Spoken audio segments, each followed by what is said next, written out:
وعلى آله وصحبه أجمعين أما بعد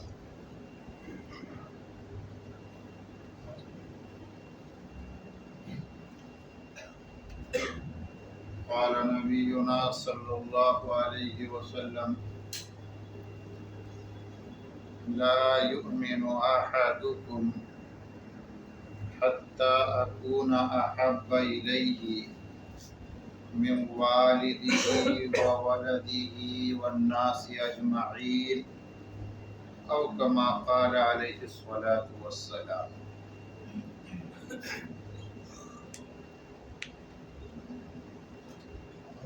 پچھلے کچھ بیانات سیرت کے عنوان پر ہوئے۔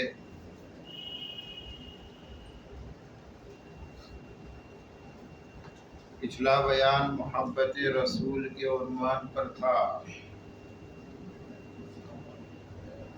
کہ جمال پسند لوگ آپ سے محبت کریں، کیونکہ اس دنیا میں آپ صلی اللہ علیہ وسلم سے زیادہ صاحب جمال کوئی نہیں۔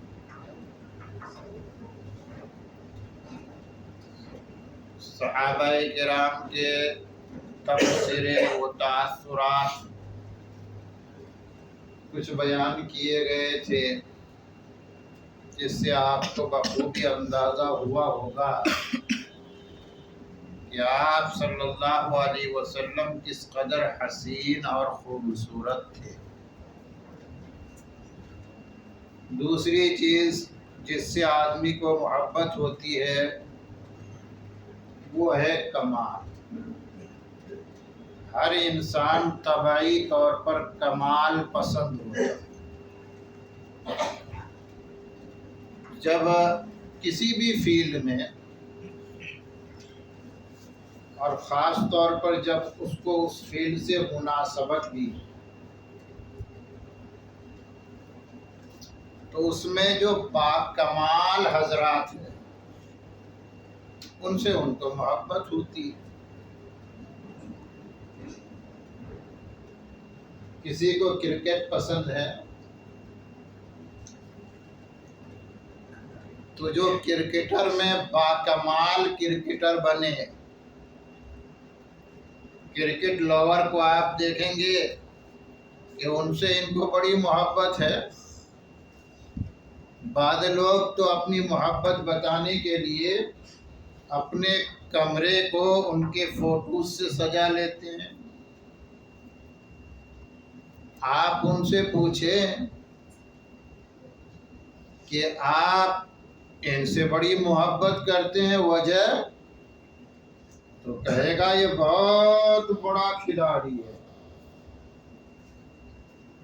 وہ سارا ریکارڈ آپ کے سامنے پیش کر دے گا، اسے یاد ہوگا ٹیسٹ میں کتنی سنچریاں اسکور کی، ون ڈے میں کتنا کیا، اور T20 میں کتنے اس کے کمالات ہیں، وہ سب بتا دے گا۔ آپ کو کرکٹ پسند نہیں ہے تو آپ کو بڑا عجیب لگے گا، کیسا آدمی ہے۔ لیکن چونکہ اس کو اس فیلڈ سے مناسبت ہے اور یہ باکمال لوگ ہیں، اس لیے وہ فطری طور پر اپنے دل میں ان کی محبت محسوس کرتا ہے۔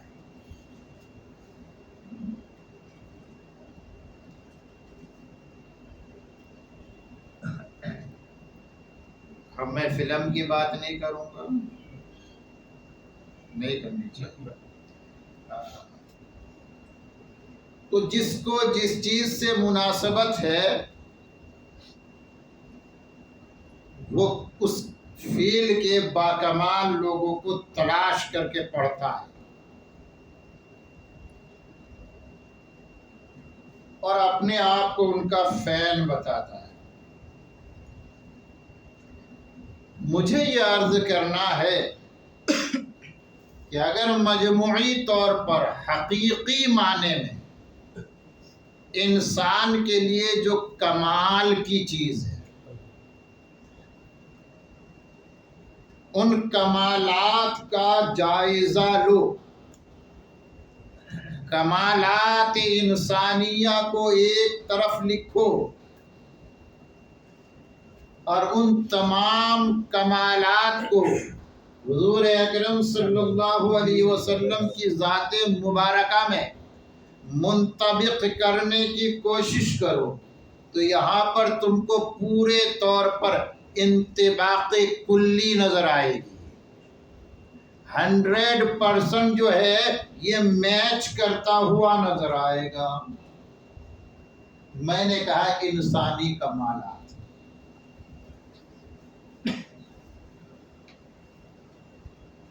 انسان کے لیے کیا چیز خوبی کی ہے؟ آپ اگر دیکھیں تو کہتے ہیں اس کے اخلاق،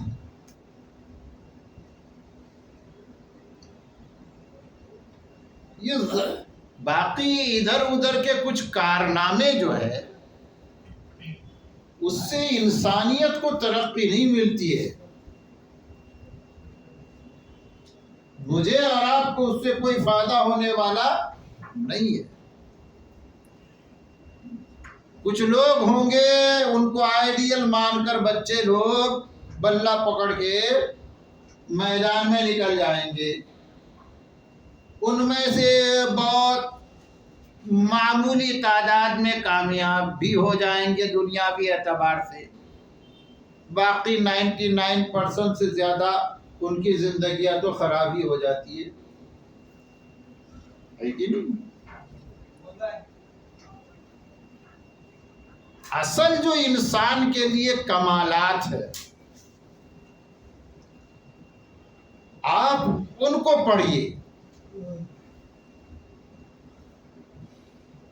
ان صفات کو پڑھیے اور اپنے اندر ان صفات کو لانے کی کوشش کیجیے۔ بہت سے صفات محمودہ ہیں جو انسان کو زینت بخشتے ہیں، ایک ایک کا تذکرہ کرنا تو بڑا مشکل ہے، لیکن کہا جاتا ہے، میں بات کو اصولی طریقے پر پیش کرنے کی کوشش کرتا ہوں، آپ لوگ سمجھیں۔ کہتے ہیں انسان 3 قوتوں کا مجموعہ ہے، قوت عقلیہ، قوت شہوانیہ، قوت غضبیہ۔ قوت عقلیہ عقل کی قوت، یہ جو عقل کی قوت یہ انسان کی صفت ہے، سوچنے سمجھنے کی ایک حد تک اپنے ایک دائرے میں ہر جاندار کے اندر ہوتی ہے، لیکن ہر جاندار صاحب عقل نہیں کہلاتا۔ صاحب عقل کون کہلاتا ہے؟ انسان کہلاتا ہے۔ یہ جو قوت عقلیہ ہے اللہ تبارک و تعالیٰ کی بہت بڑی نعمت ہے۔ ہم میں سے ہر ایک کی کوشش ہوتی ہے کہ ہماری عقلی صلاحیت بڑھے، بچوں کے بارے میں فکر مند رہتے ہیں کہ ہمارے بچوں کی دماغی صلاحیت بڑھے، اس کے لیے تدابیر اور اسباب بھی اختیار کرتے ہیں، اچھی بات ہے، لیکن کبھی کبھی عقل زیادہ ہی کچھ بڑھ جاتی ہے، سوچنے سمجھنے کی صلاحیت کچھ زیادہ ہو جاتی ہے،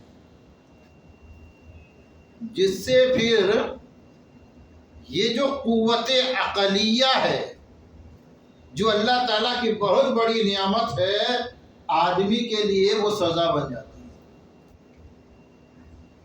چنانچہ کہتے ہیں کہ قوت عقلیہ کے 3 درجے ہیں۔ پہلا درجہ ہے جذبرہ کا، دوسرا درجہ اس کے اپوزٹ صفاحت کا، اور تیسرا درجہ ہے حکمت کا. اللہ کرے آپ کی بات سمجھ میں آ جائے. جب زیادہ تیز ہو جاتی ہے نا عقل تو وہ مرض جذبرہ میں مبتلا ہو جاتا ہے. اسے ساری دنیا بے وقوف نظر آنے لگتی ہے. یہ زیادہ ہونے کا نتیجہ کیا ہوتا ہے کہ دنیا میں اپنے سوا کوئی دوسرا اس کو عقل مند نظر نہیں آتا ہے. وہ ہر ایک کے بارے میں کہے گا پاگل ہے، اس کا دماغ خراب ہے، اس کو کچھ نہیں آتا ہے. حالانکہ واقعاتاً وہ بڑا عقل مند ہے، اس کا دماغ بڑا تیز ہے، لیکن اس تیزی کا کہتے کوئی بریک نہیں لگا ہے، اس لیے وہ ایکسیڈنٹ کا شکار ہو جاتا ہے. اور آگے چل کر گاڑی آپ کی فراری کیوں نہ ہو، لیموزین کار آپ لے لیں، لیکن آپ اس کا اس میں بریک نہ لگاؤ تو اس کا نتیجہ کیا ہوگا کہ ایکسیڈنٹ ہوگا. اور اتنی قیمتی کار آپ کو روڈ پہ چلتی ہوئی نظر نہیں آئے گی، بلکہ کہاں نظر آئے گی؟ گیراج میں بھی نہیں، بلکہ جہاں اسکریپ جہاں ملتا ہے آپ دیکھیں گے اسکریپ والا اس کے ایک ایک پرزے کو جو لاکھوں روپے میں آتا ہے وہ توڑنے میں لگا ہوا ہے. ایسا ہی ہوتا ہے کہ نہیں؟ ایسے ہی بعض لوگ بہت تیز عقل کے ہوتے ہیں، لیکن ان کے بگاڑ کو دیکھ کر افسوس ہوتا ہے کہ دیکھو کتنا بڑا عقل مند آدمی تھا، کس طرح ہلاکت میں مبتلا ہوا اور کس طرح برباد ہوا کہ نہیں. مثال صحیح بیٹھتی ہے. اس مرض کا نام ہے مرض جذبہ. اور عقل اگر کم چلے تو پھر آدمی بیمار ہو جاتا ہے، اس کا نام ہے صفاحت. آپ اردو میں اس کا ترجمہ بے وقوفی کے ساتھ کر سکتے ہیں. تو عقل ہو، دماغی صلاحیت موجود ہو، وہ برابر کام کرے، لیکن اس میں کچھ بریک بھی ہو تاکہ وقت پر کہا جائے کہ سوچنے کا نہیں، دماغ نہیں لگانے کا، تو وہ رک جائے. ایک کو تو دماغ لگانے سے روکنا پڑتا ہے، آگے کا سوچنے کا نہیں، جیسا کہہ رہا ہوں ویسا کرو، یہی کہتے ہیں نا. اور کچھ بے وقوف قسم کے ہوتے ہیں، کہتے ہیں کچھ سوچا کر، کچھ سمجھتا نہیں، غور نہیں کرتا، اس کو غور کرنے کے طرف لے جاتے ہیں. چونکہ سوچنے سمجھنے کی صلاحیت کم ہے تو وہ سفیہ کہلاتے ہیں. اور اس کا مرض کیا کہلاتا ہے؟ صفاحت والا مرض. افراط و تفریط کے درمیان ایک بیلنس موڈ ہے، وہ کیا ہے؟ جس کو حکمت کہتے ہیں. کیا کہتے ہیں اس کو؟ حکمت. اگر حکمت کے پیمانے پر یوں تو جب حکمت کی بات کرتے ہیں تو حضرت لقمان کا نام آتا ہے، چونکہ حکمت لقمان مشہور و معروف ہے. قرآن کریم میں ان کے حکمت خیز اقوال نقل ہوئے ہیں. اس سے اندازہ کر سکتے ہیں کہ ان کے سوچنے کی سمجھنے کی صلاحیت کس درجہ بلند تھی. لیکن حضور اکرم صلی اللہ علیہ وسلم کی حکمت سے اگر موازنہ کرے تو آپ ارشادات نبوی پڑھیے. آپ نے بڑے بڑے مسئلے بہت ہی مختصر الفاظ میں حل کر دیے.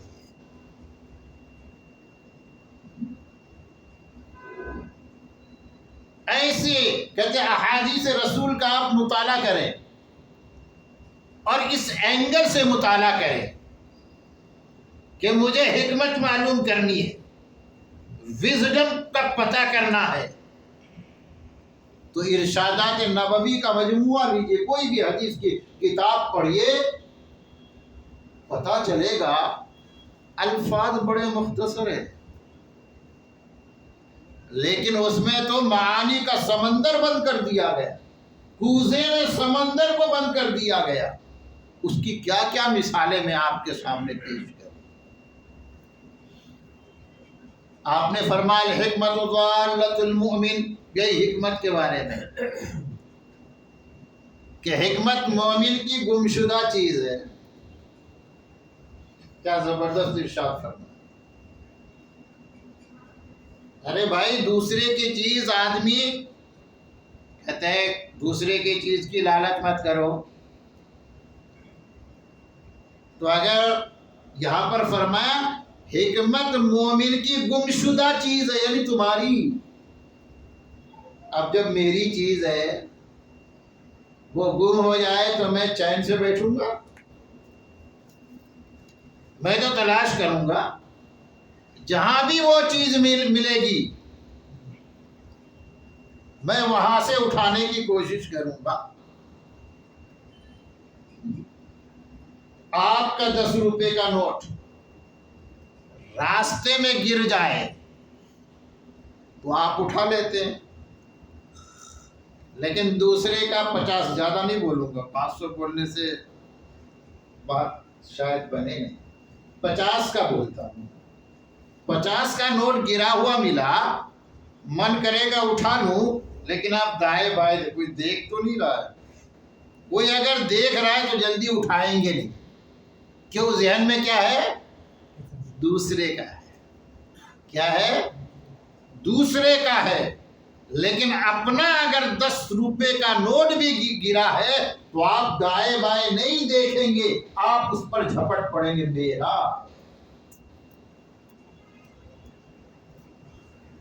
میرے جیب سے گرا، مجھے معلوم ہے کہ اصلی ہے۔ 500 روپے بھی گرا ہوا ہے نا تو آدمی تھوڑا جھجکے گا، کہیں یہ کھلونے والا تو نہیں ہے، جلدی ہاتھ نہیں بڑھائے گا۔ جب پورا اطمینان کر لے گا کہ نہیں نہیں اوریجنل ہے، تب پہلے اس پر پیر رکھے، پھر بڑی چالاکی سے اس کو اٹھانے کی کوشش کرے گا، یہاں تدبیر اختیار کرے گا، لیکن اپنا ہے تو کوئی تدبیر نہیں، کہے گا میرا ہے، کوئی شرم کوئی لحاظ نہیں۔ تو حکمت بھی مومن کی گمشدہ چیز ہے، جہاں پر بھی ملے مومن اس کا سب سے زیادہ حقدار ہے۔ تو یہ مختصر سا ایک جملہ ہے، آپ اس کی گہرائی پہ جائیے اور ڈوبتے چلے جائیے۔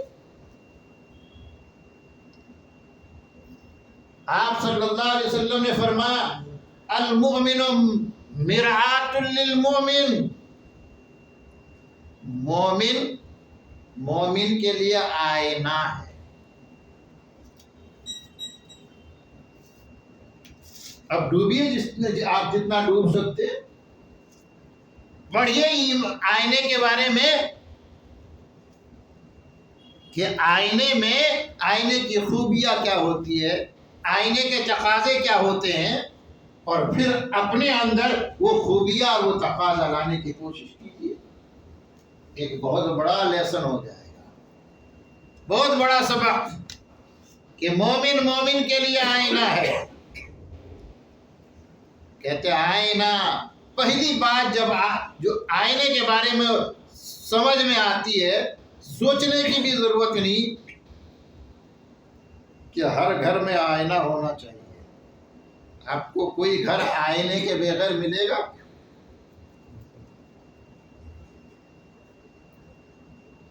ہر گھر میں آئینہ، زیادہ قیمت والا نہیں تو کم قیمت والا، لیکن آئینہ ضرور ہے۔ تو ہر مومن کو مومن کی طلب ہونی چاہیے، محبت ہونی چاہیے۔ نفرت نہیں، دوری نہیں۔ اور جب آئینے کی بات کی جائے تو گرد و غبار والا آئینہ، آپ بھلے ہی اپنے گھر کو صاف نہ کریں روزانہ، لیکن گھر کا آئینہ ضرور صاف ہو جاتا ہے۔ ہو جاتا ہے کہ نہیں؟ کیونکہ جب آدمی آئینے کے سامنے کھڑا ہو جاتا ہے تو آئینے کا دھول سب سے پہلے اس کو نظر آ جاتا ہے۔ کبھی کبھی تو آدمی کو دھوکہ لگتا ہے، دھول اس کے چہرے پہ لگی ہے اور وہ آئینہ صاف کرتا رہ جاتا ہے کہ آئینہ گندا ہے، جبکہ آئینہ تو دھول، آپ کے چہرے کا دھول دکھا رہا ہے، آپ کو اپنا چہرہ صاف کرنا چاہیے۔ تو آئینہ بولے تو صاف ستھرا رکھنے کا، ورنہ صاف ستھرا چہرہ بھی آئینے میں دھول والا دکھے گا، گندا دکھے گا۔ تو ہمارا دل دوسرے کے لیے کیا ہونا چاہیے؟ مثل آئینہ صاف ہونا چاہیے۔ اگر ہمارے دل میں گندگی ہے تو دوسرا آدمی گندا ہی نظر آئے گا۔ اس لیے اپنے دلوں کو صاف کرو۔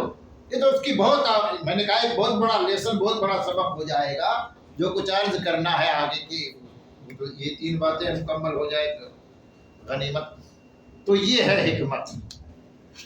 تو اگر کوئی حکمت پسند ہے کہ مجھے حکمت پسند ہے، اور انسان وہ انسان نہیں جو حکمت پسند نہ ہو، تو دنیا کے سب سے بڑے حکیم کون ہے؟ حضور اکرم صلی اللہ علیہ وسلم۔ یہ حکیم نہیں دوائی بیچنے والا یونانی دوائی ہے، حکیم مطلب حکمت والی ذات۔ تو کمال پسند ہے تو کمال حکمت کی بنیاد پر حضور کو پسند کرو، محبت کرو حضور سے۔ دوسری قوت کا نام میں نے لیا قوت شہوانیہ۔ کہتے ہیں یہ جو آدمی کے اندر سیکسول پاور ہے، اللہ تعالیٰ کی بڑی نعمت ہے۔ تمام جانوروں میں ہے، لیکن جانوروں میں حلال و حرام نہیں ہے، جائز ناجائز نہیں ہے۔ جہاں ملے جو ملے اپنی شہوت پوری کر لو۔ اللہ نے انسان میں یہ قوت شہوانی، جنسی خواہش رکھا تو ہے، لیکن اس میں حدود و قیود لگا دیے۔ اب یہ جو قوت شہوانیہ جب حد سے زیادہ بڑھ جاتی ہے نا، تو اس کو کہتے ہیں فجور۔ اس کو کیا کہتے ہیں؟ فجور۔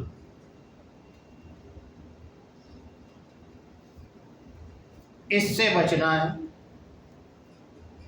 اگر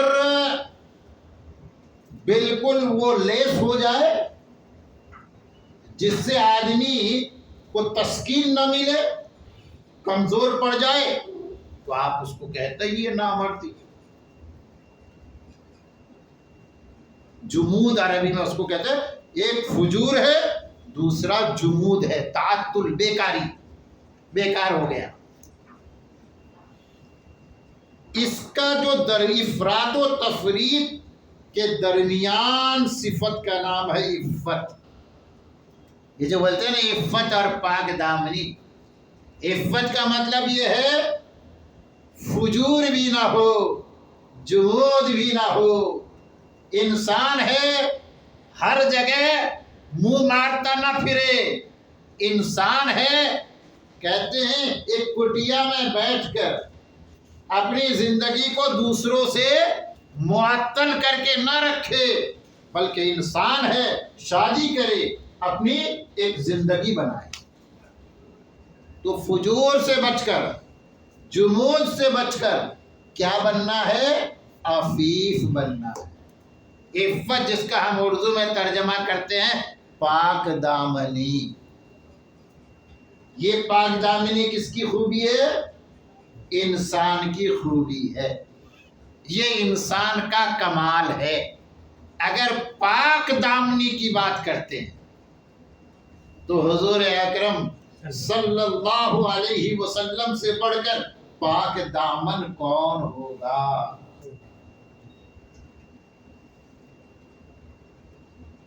لوگوں نے آپ کو آفر کیے،